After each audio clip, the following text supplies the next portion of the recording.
Here at Airventure, we're always looking for new stuff. That's kind of a fascination with people in our line of work. But sometimes we like to look at old stuff that has special interest. We found one here. This is a Lazair, and if you don't know what that is, you're going to learn more about it, because I'm Dan Johnson talking to Gene Yarborough, who is now part of the new Lazair. That's right. So tell me a little bit of what that phrase even means, and then we'll go into a little bit about Lazair's history. Yeah, so the company is called Lazair Nouveau, because I always thought the Lazair had a French ring to it. That's the official name of the company.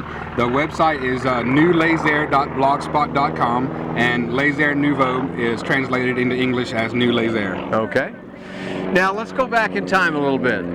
Back 40 years, according to your sign. That's This is the 40th anniversary of the Lazair, which I remember as being a very avant-garde almost aircraft in its day. The inverted V-tail, the construction as you see it here, 2 motors at a time when nobody was thinking that way. And Dale Kramer was the man who brought that all to life and wowed people for many years. Sold a lot of them. Yes, he did. Over time. Now, tell me a little bit about how that history has progressed to where we are today, Gene. Yeah, so sometime in the mid to late 80s, the Lazair Ultralight company went out of business in Port Colborne, Canada. And design went into hibernation. They sold, some people say up to 2,000. Dale himself says somewhere between 1,200 and 1,500. He's not sure, but a fair number. Quite a few. Quite a few. Yeah. As ultralights went in that day. Yeah. And there's still quite a few flying, and we have two Yahoo sites that people can go to and forums and can get news and communicate and that kind of thing. So the product languished for some number of years, and as I was coming up through college, having flown these in high school, I have a passion for them, obviously, and so started looking around who owned the company. Found the person actually in Michigan, Marshall, Michigan, and contacted the owner of it then, and he was in a position where he didn't want it anymore, hadn't done anything with it, wanted to get out of it, so I made an arrangement with him, assumed the company, contacted Dale. Dale came down and met with me and looked at what I was doing and my intentions, and we discussed it. He gave me his blessing, and so now I own the company and can build and sell under the trademark name Lazair.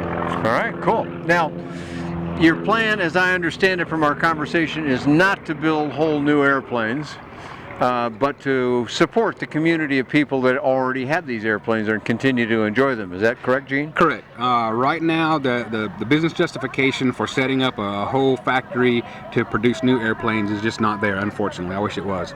But there are a number of airplanes Lazair still flying, and those people need support for technical issues, service issues, new parts, that kind of thing. Your agreement with Dale was that you would keep the heart and soul of what this unique airplane is, but that you did make some changes. Walk me through a couple of those, just so we get an idea of what you've done. Right, so the biggest single change is a new Spar Design.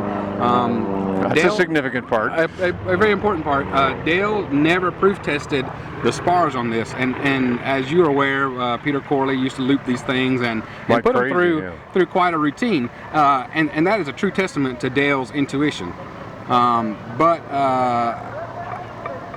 our culture is not as light as it used to be, so I've redesigned the Spar, and it'll handle up to a 350-pound pilot. Oh, wow, okay. Right. And of course with that comes a little bit higher horsepower. You need a little more horsepower to fly that. So we're stepping up to the Herth F-36 engines as the baseline engine, and then there's a couple of other engines in development that are up to 25 horsepower each. What is the F-36? It is the Herth single-cylinder, 2-stroke engine rated at 15 horsepower. 15. Developed by, it's actually the Solo 210, but it's marketed by Herth now. Ah, is it? Okay, I remember the Solo engine. So, and 2 of them, you got 30 horsepower then. Yeah, correct. You've flown the airplane since you were a young guy then? Yes, since I was about 16 years old. And what kind of time do you have flying the airplane? A guesstimation somewhere around 300 hours. Okay, so that's quite a bit. Yeah. Tell me a little bit, because a lot of people have seen this, maybe seen pictures of it, maybe never even seen one live like we're seeing now, but tell us a little bit about how it flies, because it had some unique qualities that I recall. Right. So the key word when you're flying a Lazair is patience. It doesn't do anything fast, but it does everything very well slowly. It's really fun. You throw the power to it. You wait about 10-15 seconds. It'll fly itself off the ground. You don't really have to force it. But the thing is, it's light. It's very light. It's got a very large wing, and it's very susceptible to gusts. So that's the big issue. You have to choose your days with good discretion. And the thing that I like to do the best is get in thermals with the buzzards and harass them. Looked like it could have real good gliding. I'm an old soaring pilot, so that always rings a bell for me. But what you just said, well, that applies to a lot of airplanes. Not all. There's some airplanes out here that can handle pretty rowdy conditions, but many of the airplanes, the lighter airplanes that we see out here, they're right in the same boat you just described. That's right. That's right. Okay, so handling qualities, you say it's slow, I guess you'd say. Right. Traditional 3-axis control. So you've got rudder, elevator, ailerons, just like any other typical airplane. Yeah, I'm looking at the controls here. Everything you just described. That's I see it there. The V-tail gives a little bit less rudder control than you need to maintain straight and level on single engine. So if you do have an engine go out, you know, it's not an emergency, it's an urgency. So let's go through, we just described the 3-axis control, and yet it looks different to people. It may have those standardized qualities, but it looks a little different. And there never used to be a wheel up here, as I recall, either. And it's got 2 wheels in the back on the ends of the V. So there's a lot of things about this aircraft that people kind of go, I'm not sure what to think of that. So help us think that through. On the original Lazair Series 1 and Series 2, for a short time, they had an interlock on the aileron and rudder. So you had the very first Series ones had no rudder pedals at all. So the aileron and the rudder was interlocked, and then they changed it and added rudder pedals and the full 3-axis control. Got rid of the interlock. So it was a 2-control at the beginning. Correct. That's right.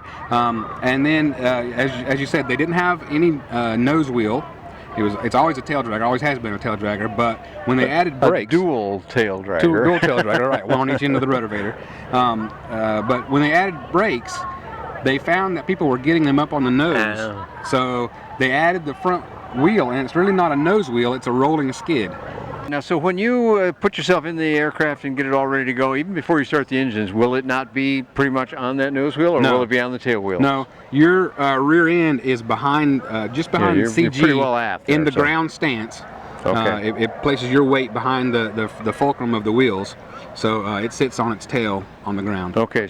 So somebody's fascinated with it, perhaps, and they say, well, look, I've either got one or I've got access to one that's in one of those barns that you mentioned, but I'm going to need some parts for it. Right. What can you help them with? I can supply any part on the aircraft, including pre-constructed decels, spars. We've switched out the trailing edge rib material to a rigid polyurethane from the styrofoam, or from polystyrene. I've got sheet metal formed nose ribs to replace the polystyrene nose ribs originally. Any part on the aircraft I can supply. Okay, so no problem for somebody to get whatever they need then from you. That's right. And how is your delivery capability on that? If I said, wow, I just found one and I need, here's a list of all the parts I need, how quick could you get them to me? Yeah, it's going to take a little time because, like I said, we're not set up for manufacturing. It will take a little bit more time than just going into the storeroom and picking the parts off the shelf and shipping them. So you're going to fabricate parts? Correct. We fabricate to order. So they need to allow a little bit of time for that. That's right. So on the covering, the original covering was Mylar, and it actually performs very good, but it's susceptible to UV degradation. And after 2 or 3 years in the sun, it'll disintegrate. It's brittle, becomes brittle.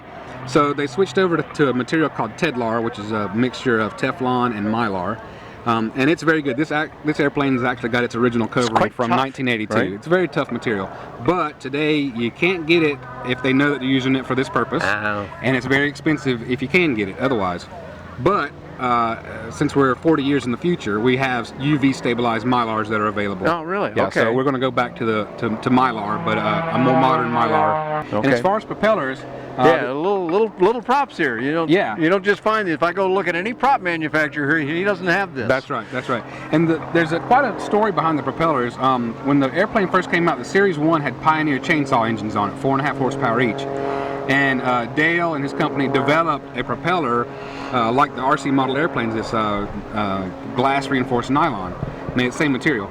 and they worked really good. But when they switched over to the Rotax 185s, they put various propellers on there to test, and they would break the crankshafts. They've got a keyway in them. Oh. It's a stress riser, and it would shear the cranks. So they just said, well, we've got these propellers that do well on the 4.5 horsepower engines. These engines are twice the horsepower. Let's just put 2 of those on there, and they stacked them biplane wing style. Oh, really? So they were tuning forks, and they made a very distinct sound, and that was another very distinct characteristic of the Lazair. They had this sound to them. But those molds we don't know where the molds are, and we're not really propeller manufacturers anyway, so Prince Propellers, these are Prince Propellers, they do very good, and he custom designed these propellers for the Lazair. Is that right? Yeah, so, okay. So when you say that nobody else has propellers for these engines, you're absolutely right, because Lonnie Prince is the only person that is interested in it. Is that right? Well, you know, Gene, I've asked you a lot of questions about it. I'll bet you there's some people out there that have one that I didn't ask you. Where do we find you on the web so that we can get those questions answered? Right, so the website again is newlazair.blogspot.com. There's a link on there. You can message me directly from there. My email is flightoffancy@gmail.com, and that's FLTOFANCY@gmail.com. Okay, very good. I have some reporting on the Lazair, but lots on all kinds of affordable aviation and light aircraft like the Lazair is. You can find all that on buydanjohnson.com. Thanks for joining Gene Yarborough, myself here at EAA Airventure Oshkosh and the 40th anniversary of the Lazair. Thank you, Dan.